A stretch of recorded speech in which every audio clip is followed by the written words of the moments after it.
चल शतर तख्त दे मालिक, अमृत के दाते, हालत पलत सवार देन हर सतगुरु साहिब श्री गुरु ग्रंथ साहब जी की पावन पवित्र निगी गोद विच प्यार सहित जुड़ के बैठे गुरु प्यारे गुरु सवारे सत्संगी जनों, सतगुरु जी की अपार कृपा बख्शिश नाल आपां गुरु गोद में जुड़ के बैठण का ये मान प्राप्त कर रहे हाँ अते बड़े ही सुंदर विचार बाणी दे सत्कारयोग वीर ने जो कि मिशनरी कॉलेज का विद्यार्थी है आप जी नाल साझे कीते हाँ। अजे भी जेड़े वीर भैणां किते दूर नेड़े आवाज़ सुनते हैं उन्होंने सारे वीर भैनों को बेनती है, नगर निवासियों को बेनती है कि कृपा करके गुरुद्वारा साहब विखे पहुँचो ताकि आए हुए इन्होंने सत्कारयोग वीरों के विचार जो गुरबाणी के व्याख्या है वो आप सारे रल मिल के श्रवण कर सकीए। गुरु प्यारिओ, सतगुरु सच्चे पातशाह जी ने सानू गुरु ग्रंथ साहब सच्चे पातशाह जी की बाणी राही बड़ी सुंदर सेध चंगी एक जीवन जाच सिखाई है और अस सारिया ने इस यतन वाल ध्यान देना है कि जो गुरु ग्रंथ साहब की बाणी सानू कहती है असी इसनू ध्यान नाल पढ़िए, ध्यान नाल विचारीए और पढ़दियां विचारदियां होया असी अपने जीवन में इसनू अपनाउण दा यतन करिए। अज सानू सब तो वड्डी लोड़ है कि जिन्ना हनेर साडे समाज विच है, जिन्नियां कुरीतियां औगण साडे समाज विच हन, जिन्नी गिरावट साडे समाज विच हर एक पक्ष तो आ रही है, अज इको ही एक सहारा है, वो है गुरु ग्रंथ साहब की बाणी। जेकर इस वेले असीं गुरु ग्रंथ साहब की बाणी का सहारा लेना शुरू करिए, जिस नज़रिए तो सतगुरु की बाणी उच्चारण होई उस नज़रिए तो आप पढ़ना शुरू करिए, विचारना शुरू करिए, तो गुरु सवारिओ साडा समाज कुरीतियां विचों निकल के चंगियाइयां वाले राह ते दोबारा तुर सकता है। पर अफसोस की बात है कि अज असी गुरु ग्रंथ साहब सच्चे पातशाह जी की इस बाणी नूं ना पढ़न लई तैयार हाँ, ना सुनन लई तैयार हाँ और ना ही असी इसनूं मनण लई तैयार हाँ, क्योंकि असी जाने अणजाने विच जां तां वहमां भरमां नूं धर्म मन बैठे हाँ, पखंड नूं धर्म मन बैठे हाँ, वेखा वेखी जो कुछ हो रहा है उसनूं अपना के असी धर्म मन बैठे हाँ। जद कि सतगुरु गुरु ग्रंथ साहब की बाणी इन्हां सारियां गल्लां नूं बड़े ही सुंदर शब्दों के राही खोलती है और गुरु ग्रंथ साहब सच्चे पातशाह जी की बाणी सानू समझाउंदी है, साडे भले लई गल करदी है कि भलेओ हनेरे दे विच भटकदियां होइयां तुसीं अपना आप गवा लोगे, हनेरे दे विच भटकदियां होइयां तुहाडे कोलों राह खुंझ जाएगा, तुसीं लुटे जाओगे और इन्ना दूर चले जाओगे कि फिर असलीयत को समझना ही मुश्किल हो जाएगा। तुसी कभी ध्यान मार के देखो, समाज सहज सहज भटकदा होया, सहज सहज भटकदा होया इन्ना क दूर चला गया, इन्ना क सच्चाई तो असलीयत तो पिछे हट गया कि सदियां दी गुलामी इस मनुखता दे गल आके पई और ये समाज बुरी तरह लुटिया गया, तबाह होया और पता ही नहीं कि समाज विच किन्ने क भगवान बना के साडे सामने धर दिते गए और साडा ये समाज तरह तरह के बनाए वन सुमन्ने भगवानों नूं पूजा मानता दिंदा रहा। खैर गुरु नानक साहब सच्चे पातशाह संसार ते आए, कभी नज़र मार के देखो अज साडे वीर भैणां बड़ी अड़ी करते हैं, पखंड के मगर लड़ते फिरते हैं और वहमां भरमां नूं मनदियां होइयां ਅਸੀਂ ਕਈ ਵਾਰ ਗੁਰੂ ਗ੍ਰੰਥ ਸਾਹਿਬ ਦੀ ਬਾਣੀ ਦਾ ਹੀ ਵਿਰੋਧ ਕਰੀ ਜਾਂਦੇ ਆ ਕਿ ਅਸੀਂ ਵਹਿਮ ਭਰਮ ਹੀ ਮੰਨਣਾ ਹੈ, ਅਸੀਂ ਅਸਲੀਅਤ ਨੂੰ ਨਹੀਂ ਸਮਝਣਾ। ਖਿਮਾ ਕਰਿਓ, ਮੈਂ ਗੱਲ ਕਰਨ ਲੱਗਾ ਸਾਂ ਕਿ ਕਦੀ ਗੁਰੂ ਨਾਨਕ ਸਾਹਿਬ ਸੱਚੇ ਪਾਤਸ਼ਾਹ ਜੀ ਦੇ ਇਤਿਹਾਸ ਨੂੰ ਪੜ੍ਹ ਕੇ ਦੇਖੋ। ਗੁਰੂ ਨਾਨਕ ਸਾਹਿਬ ਜੀ ਦੇ ਸਮੇਂ ਸਮਾਜ ਦੇ ਲੋਕ ਕਦੀ ਸੂਰਜ ਦੀ ਪੂਜਾ ਕਰਦੇ ਦਿਖਾਈ ਦਿੰਦੇ ਐ, ਕਦੀ ਚੰਦਰਮੇ ਦੀ ਪੂਜਾ ਕਰਦੇ ਦਿਖਾਈ ਦਿੰਦੇ ਐ, ਕਦੀ ਧਰਤੀ ਦੀ ਪੂਜਾ ਕਰਦੇ ਦਿਖਾਈ ਦਿੰਦੇ ਐ, ਕਦੀ ਦਰਖਤਾਂ ਦੀ ਪੂਜਾ ਕਰਦੇ ਦਿਖਾਈ ਦਿੰਦੇ ਐ, ਕਦੀ ਉਹ ਪਸ਼ੂਆਂ ਦੀ ਪੂਜਾ ਕਰਦੇ ਦਿਖਾਈ ਦਿੰਦੇ ਐ, ਪੱਥਰਾਂ ਦੀ ਪੂਜਾ ਕਰਦੇ ਦਿਖਾਈ ਦਿੰਦੇ ਐ, ਔਰ ਤਰ੍ਹਾਂ ਤਰ੍ਹਾਂ ਨਾਲ ਵੱਖੋ ਵੱਖਰਾ ਭੇਖ ਬਣਾ ਕੇ ਬੈਠੇ ਹੋਏ ਵਿਅਕਤੀਆਂ ਦੀ ਪੂਜਾ ਹੋ ਰਹੀ ਹੈ। ਪਤਾ ਨਹੀਂ ਕਿੰਨਾ ਕੁਝ ਵੰਨ ਸੁਵੰਨਾ ਇਸ ਸਮਾਜ ਦੇ ਅੰਦਰ ਪ੍ਰਚਲਿਤ ਸੀ।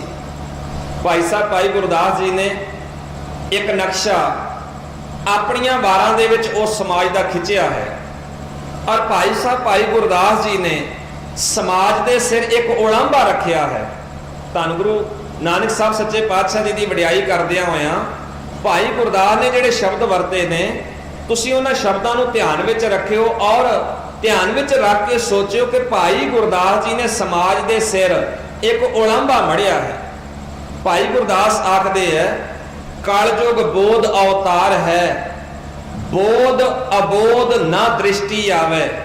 ਕਹਿੰਦੇ ਕਿ ਇਹ ਸਮਾਂ ਪੜ੍ਹਿਆਂ ਲਿਖਿਆਂ ਦਾ ਸਮਾਂ ਮੰਨਿਆ ਜਾਂਦਾ ਹੈ, ਇਹ ਸਮਾਂ ਵਿਦਿਆ ਦਾ ਯੁੱਗ ਹੈ। ਸਤਿਗੁਰੂ ਦੀ ਵਡਿਆਈ ਵਿੱਚ ਖਲੋਂਦਿਆਂ ਹੋਇਆਂ ਭਾਈ ਗੁਰਦਾਸ ਨੇ ਅਗਲੇਰੇ ਸ਼ਬਦ ਵਰਤੇ, ਬੋਧ ਅਬੋਧ ਨਾ ਦ੍ਰਿਸ਼ਟੀ ਆਵੇ। ਬੋਧ ਦਾ ਅਰਥ ਹੈ ਗਿਆਨ, ਅਬੋਧ ਦਾ ਅਰਥ ਹੈ ਅਗਿਆਨ। ਨਾ ਗਿਆਨ ਦੀ ਸਮਝ ਆ ਰਹੀ, ਨਾ ਅਗਿਆਨ ਦੀ ਸਮਝ ਆ ਰਹੀ ਹੈ। ਕਲਯੁਗ ਬੋਧ ਅਵਤਾਰ ਹੈ, ਬੋਧ ਅਬੋਧ ਨਾ ਦ੍ਰਿਸ਼ਟੀ ਆਵੇ।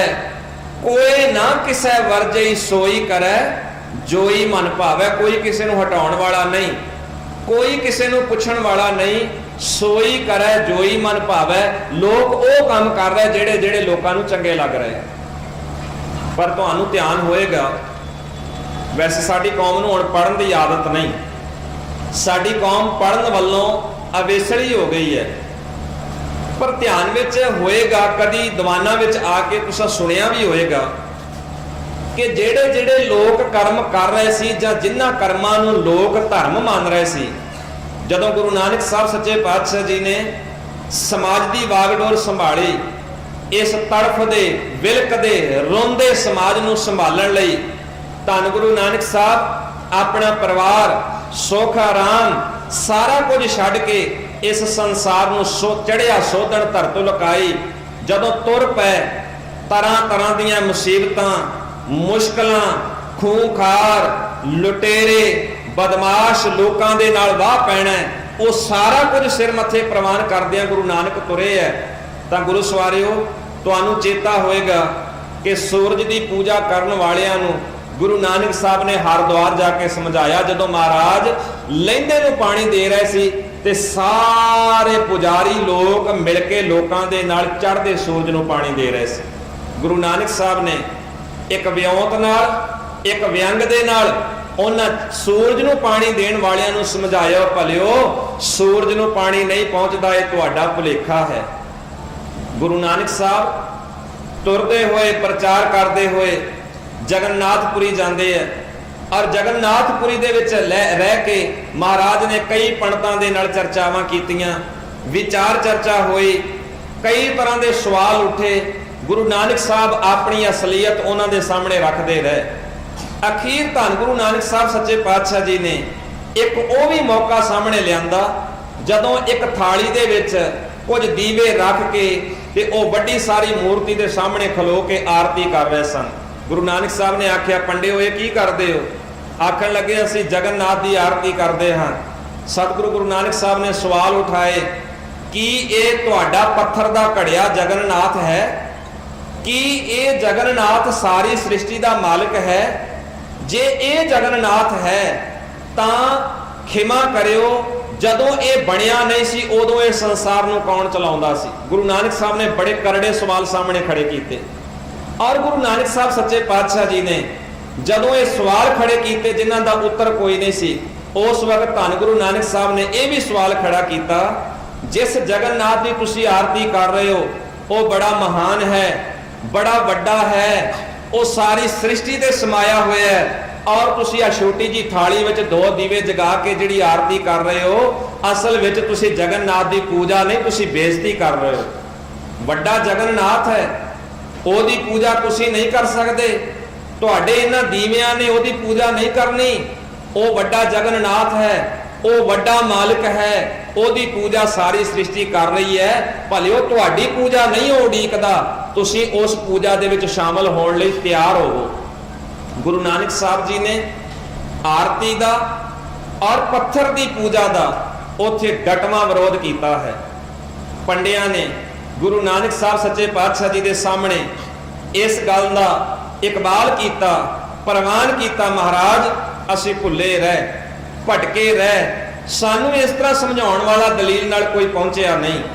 कदी तुहाडे सामने वो इतिहास का पक्ष भी आएगा जदों समाज दे विच धार्मिक लिबास पा के लुटण वाला सज्जन ठाकुर गुरु नानक साहब के सामने आउंदा है और धार्मिक लिबास विच वो बड़ा ही बाहरों धर्मी दिखता है, पर धन गुरु नानक साहब सच्चे पातशाह उन्होंने वेखते हैं। गुरु नानक साहब वो सरां विच पहुंचते हैं ते धन गुरु नानक साहब ने ओदा पखंड खोल के सामने रख दिता। सज्जणा ना सज्जन है, काम सज्जणा वाले नहीं, बाहरों धर्मी दिसदा है पर अंदर धर्म नहीं।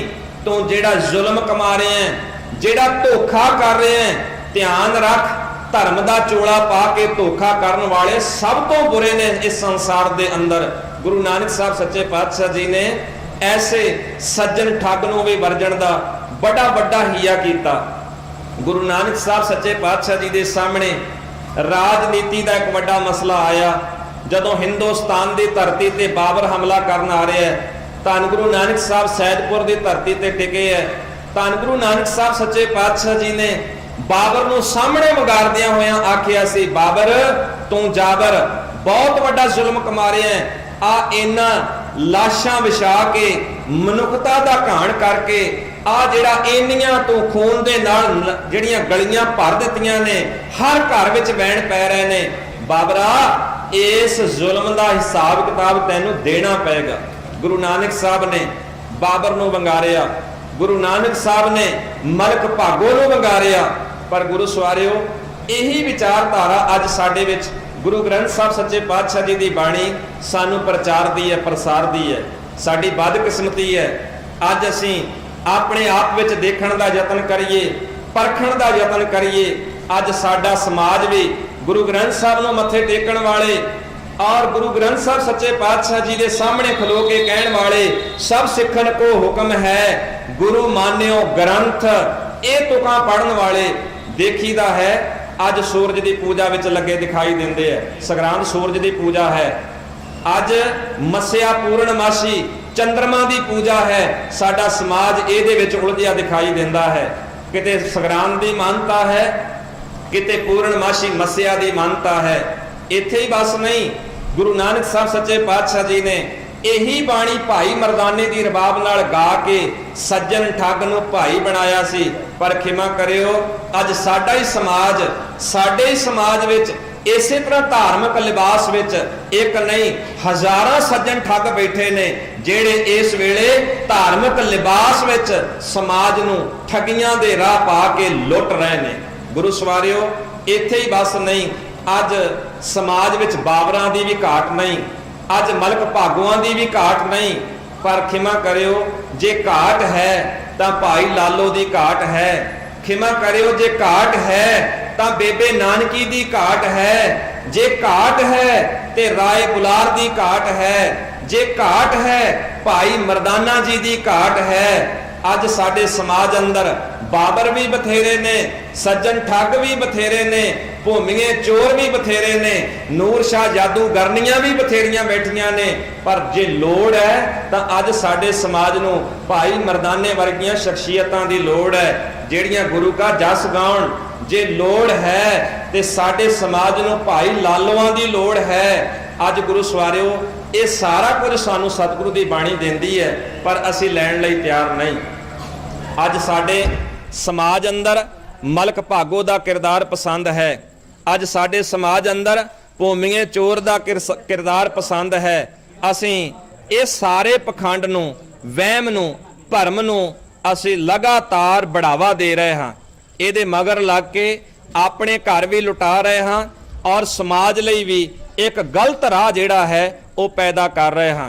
ਖਿਮਾ ਕਰਿਓ, ਅੱਜ ਸਾਡੇ ਸਮਾਜ ਦੇ ਅੰਦਰ ਜਿੰਨਾ ਨਸ਼ਾ ਹੈ ਕਿ ਜੇ ਅਸੀਂ ਗਾਤਰੇ ਵਾਲੇ ਜਿਨ੍ਹਾਂ ਨੇ ਅੰਮ੍ਰਿਤ ਛਕਿਆ, ਖੰਡੇ ਕੀ ਪੌਲ ਲਈ ਹੈ, ਜੇ ਚਾਹੀਏ ਤੇ ਅਸੀਂ ਕੋਈ ਲਹਿਰ ਨਸ਼ਿਆਂ ਦੇ ਖਿਲਾਫ ਸਾਰੇ ਰਲ ਕੇ ਖੜਿਆ ਨਹੀਂ ਕਰ ਸਕਦੇ। ਅੱਜ ਸਾਡੇ ਸਮਾਜ ਦੇ ਅੰਦਰ ਜਿੰਨੀ ਕਬਰਾਂ ਦੀ ਪੂਜਾ ਹੈ, ਉਹਨਾਂ ਕਬਰਾਂ ਵਾਲਿਆਂ ਦੀ ਪੂਜਾ ਦੇ ਥਾਂ ਤੇ ਜੇ ਅਸੀਂ ਖੰਡੇ ਕੀ ਪੌਲ ਲੈਣ ਵਾਲੇ ਅੰਮ੍ਰਿਤਧਾਰੀ ਰਲ ਕੇ ਇਹਨਾਂ ਨੂੰ ਸਮਝਾਉਣ ਦਾ ਯਤਨ ਕਰੀਏ ਪਿਆਰ ਨਾਲ, ਤੇ ਕੀ ਕਬਰ ਪੂਜਾ ਨਾਲੋਂ ਗੁਰਦੁਆਰਿਆਂ ਦੀ ਰੌਣਕ ਵਧਾਈ ਨਹੀਂ ਜਾ ਸਕਦੀ? ਗੁਰਦੁਆਰਿਆਂ ਦੀ ਰੌਣਕ ਵਧਾਈ ਜਾ ਸਕਦੀ ਹੈ। ਪਰ ਖਿਮਾ ਕਰਿਓ, ਅਸੀਂ ਗਾਤਰਿਆਂ ਵਾਲੇ ਵੀ ਡੇਰਿਆਂ ਵਿੱਚ ਵੰਡੇ ਹੋਏ ਹਾਂ। ਅਸੀਂ ਡੇਰਿਆਂ ਦੇ ਏਜੰਟ ਹਾਂ। ਗੁਰਦੁਆਰੇ ਵਿੱਚ ਆ ਕੇ ਵੀ ਅਸੀਂ ਡੇਰਿਆਂ ਦੀ ਹੀ ਗੱਲ ਸੁਣਨੀ ਤੇ ਕਰਨੀ ਪਸੰਦ ਕਰਦੇ ਹਾਂ। ਗੁਰੂ ਗ੍ਰੰਥ ਸਾਹਿਬ ਸੱਚੇ ਪਾਤਸ਼ਾਹ ਜੀ ਦੇ ਹੱਕ ਵਿੱਚ ਖਲੋਣ ਲਈ ਤਿਆਰ ਨਹੀਂ ਹੁੰਦੇ।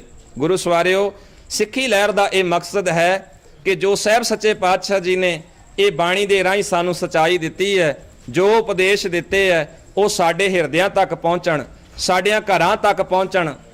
ਸਾਡਾ ਸਮਾਜ ਵਹਿਮ, ਭਰਮ, ਪਖੰਡ, ਝੂਠ ਦੀ ਪੂਜਾ ਛੱਡ ਕੇ ਗੁਰੂ ਗ੍ਰੰਥ ਸਾਹਿਬ ਦੇ ਸਿਧਾਂਤਾਂ ਦੀ ਪੂਜਾ ਕਰਨ ਵਾਲਾ ਬਣੇ। ਅੱਜ ਸਾਡਾ ਸਮਾਜ ਨਸ਼ਈਆਂ ਦੇ ਨਾਂ ਨਾਲ ਜਾਣਿਆ ਜਾਂਦਾ ਹੈ। ਅੱਜ ਸਾਡਾ ਸਮਾਜ ਵਹਿਮ, ਭਰਮ, ਪਖੰਡ ਦੀ ਮਾਰ ਹੇਠ ਆਇਆ ਡੇਰਿਆਂ ਦੇ ਨਾਂ ਨਾਲ ਜਾਣਿਆ ਜਾਂਦਾ ਹੈ। ਅੱਜ ਲੋੜ ਹੈ ਕਿ ਸਤਿਗੁਰੂ ਗੁਰੂ ਗ੍ਰੰਥ ਸਾਹਿਬ ਸੱਚੇ ਪਾਤਸ਼ਾਹ ਜੀ ਦੇ ਸਿਧਾਂਤਾਂ ਦੀ ਆਪਾਂ ਰਲ ਮਿਲ ਕੇ ਪੂਜਾ ਕਰੀਏ, ਕਿਉਂਕਿ ਸਾਹਿਬ ਸੱਚੇ ਪਾਤਸ਼ਾਹ ਨੇ ਬੜੀ ਪਿਆਰੀ ਵਿਚਾਰ ਦਿੱਤੀ ਹੈ। ਪੂਜਾ ਕੀਚੈ ਨਾਮ ਧਿਆਈਐ, ਬਿਨ ਨਾਮੈ ਪੂਜ ਨਾ ਹੋਏ। ਸੱਚੇ ਪਾਤਸ਼ਾਹ ਜੀ ਦਾ ਨਾਮ ਧਿਆਉਣਾ, ਉਪਦੇਸ਼ ਨੂੰ ਜੀਵਨ ਵਿੱਚ ਵਸਾਉਣਾ, ਇਹੋ ਹੀ ਅਕਾਲ ਪੁਰਖ ਦੀ ਪੂਜਾ ਹੈ। ਇਹੋ ਹੀ ਬੰਦਗੀ ਹੈ ਜੋ ਗੁਰੂ ਨੇ ਸਿੱਖਿਆ ਦਿੱਤੀ ਹੈ। ਇਹ ਸਿੱਖਿਆ ਨੂੰ ਪ੍ਰਵਾਨ ਕਰਕੇ ਤੁਰ ਪੈਣਾ।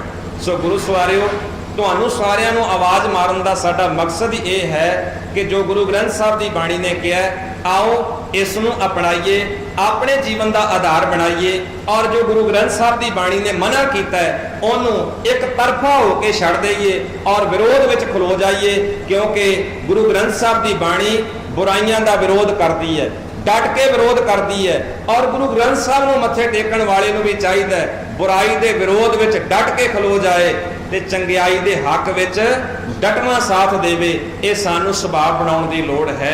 ਸੋ ਗੁਰੂ ਸਵਾਰਿਓ, ਅਸੀਂ ਤੁਹਾਡੇ ਕੋਲ ਇਹ ਸੁਨੇਹਾ ਲੈ ਕੇ ਆਏ ਹਾਂ, ਤੁਹਾਡੇ ਨਾਲ ਵਿਚਾਰ ਚਰਚਾ ਕਰਨ ਵਾਸਤੇ ਆਏ ਹਾਂ। ਮੇਰੇ ਤੋਂ ਬਾਅਦ ਸਤਿਕਾਰਯੋਗ ਵੀਰਾਂ ਨੇ ਵੀਰ ਹਰਜਿੰਦਰ ਸਿੰਘ ਜੀ ਸਭਰਾ, ਵੀਰ ਸਰਬਜੀਤ ਸਿੰਘ ਜੀ ਧੁੰਦਾ, ਜਿਨ੍ਹਾਂ ਨੂੰ ਤੁਸੀਂ ਬੰਗਲਾ ਸਾਹਿਬ ਤੋਂ ਵੀ ਬਹੁਤ ਵਾਰੀ ਸੁਣਿਆ ਹੈ, ਘਰਾਂ ਵਿੱਚ ਬੈਠ ਕੇ ਟੀਵੀ ਤੋਂ ਸ਼ਰਵਣ ਕਰਦੇ ਰਹੇ ਹੋ, ਉਹਨਾਂ ਵੀਰਾਂ ਨੇ ਵੀ ਤੁਹਾਡੇ ਨਾਲ ਵਿਚਾਰਾਂ ਸਾਂਝੀਆਂ ਕਰਨੀਆਂ ਹਨ। ਆਸ ਕਰਦਾ ਤੁਸੀਂ ਪਿਆਰ ਨਾਲ ਬੈਠ ਕੇ ਇਹਨਾਂ ਵਿਚਾਰਾਂ ਨੂੰ ਸ਼ਰਵਣ ਕਰੋਗੇ ਔਰ ਇਕਾਗਰਤਾ ਨੂੰ ਕਾਇਮ ਰੱਖਦਿਆਂ ਹੋਇਆਂ ਸਾਹਿਬ ਸੱਚੇ ਪਾਤਸ਼ਾਹ ਜੀ ਦੀ ਬਾਣੀ ਦਾ ਵੱਧ ਤੋਂ ਵੱਧ ਲਾਹਾ ਪ੍ਰਾਪਤ ਕਰਨ ਦਾ ਯਤਨ ਕਰੋਗੇ। ਅਸੀਂ ਕੋਸ਼ਿਸ਼ ਵੀ ਕਰਾਂਗੇ ਅਖੀਰ ਵਿੱਚ ਜੇ ਕੋਈ ਤੁਹਾਡੇ ਸਵਾਲ ਹੋਣਗੇ, ਅਸੀਂ ਚੁਣਿੰਦਾ ਸਵਾਲਾਂ ਦੇ ਜਵਾਬ ਤੁਹਾਡੇ ਸਾਹਮਣੇ ਗੁਰਬਾਣੀ ਦੀ ਰੋਸ਼ਨੀ ਵਿੱਚ ਦੇਣ ਦਾ ਯਤਨ ਕਰਾਂਗੇ। ਆਸ ਕਰਦਾ ਤੁਸੀਂ ਸਾਰੇ ਸਹਿਯੋਗ ਦਿਓਗੇ। ਸਾਰੇ ਹੀ ਇਸੇ ਤਰ੍ਹਾਂ ਪਿਆਰ ਨਾਲ ਬੈਠ ਕੇ, ਇਕਾਗਰਤਾ ਨਾਲ ਬੈਠ ਕੇ ਅਗਲੇਰੇ ਪ੍ਰੋਗਰਾਮ ਨੂੰ ਸ਼ਰਵਣ ਕਰਨ ਦਾ ਯਤਨ ਕਰੋਗੇ। ਸਾਰਿਆਂ ਦਾ ਧੰਨਵਾਦ ਹੈ। ਜੀ ਆਇਆਂ, ਤੁਸੀਂ ਸਮਾਂ ਕੱਢ ਕੇ ਇਸ ਗਰਮੀ ਦੇ ਮੌਸਮ ਵਿੱਚ ਵੀ ਹਾਜ਼ਰੀਆਂ ਭਰ ਰਹੇ ਹੋ। ਸਰਬੱਤ ਦਾ ਬਹੁਤ ਬਹੁਤ ਧੰਨਵਾਦ ਹੈ। ਹੁਣ ਮੇਰੇ ਤੋਂ ਬਾਅਦ ਵੀਰ ਸਰਬਜੀਤ ਸਿੰਘ ਜੀ ਧੁੰਦਾ ਆਪ ਜੀ ਨਾਲ ਗੁਰਮਤਿ ਵਿਚਾਰ ਸਾਂਝੀ ਕਰਨਗੇ। ਪਿਆਰ ਸਹਿਤ ਬੈਠ ਕੇ ਆਪ ਸਾਰਿਆਂ ਨੇ ਸ਼ਰਵਣ ਕਰਨ ਦਾ ਯਤਨ ਕਰਨਾ ਹੈ। ਜਿਹੜੇ ਵੀਰ ਭੈਣਾਂ ਅਜੇ ਤੱਕ ਗੁਰਦੁਆਰਾ ਸਾਹਿਬ ਨਹੀਂ ਪਹੁੰਚੇ, ਉਹਨਾਂ ਤੱਕ ਵੀ ਬੇਨਤੀ ਹੈ ਕਿ ਤੁਸੀਂ ਗੁਰਦੁਆਰਾ ਸਾਹਿਬ ਆਓ, ਬੈਠੋ, ਹਾਜ਼ਰੀ ਭਰੋ, ਕਿਉਂਕਿ ਧੁੰਦਾ ਜੀ ਹੁਣ ਵਿਚਾਰ ਸ਼ੁਰੂ ਕਰਨਗੇ ਔਰ ਆਪ ਜੀ ਨੇ ਬੈਠ ਕੇ ਸੁਣਨਾ ਹੈ। ਫਿਰ ਕਈ ਵਾਰੀ ਕਈ ਵੀਰ ਭੈਣਾਂ ਕਹਿਣਗੇ, ਲਓ ਜੀ ਧੁੰਦਾ ਆਇਆ ਸੀ, ਉਹਨੇ ਤੇ ਕਥਾ ਹੀ ਨਹੀਂ ਕੀਤੀ।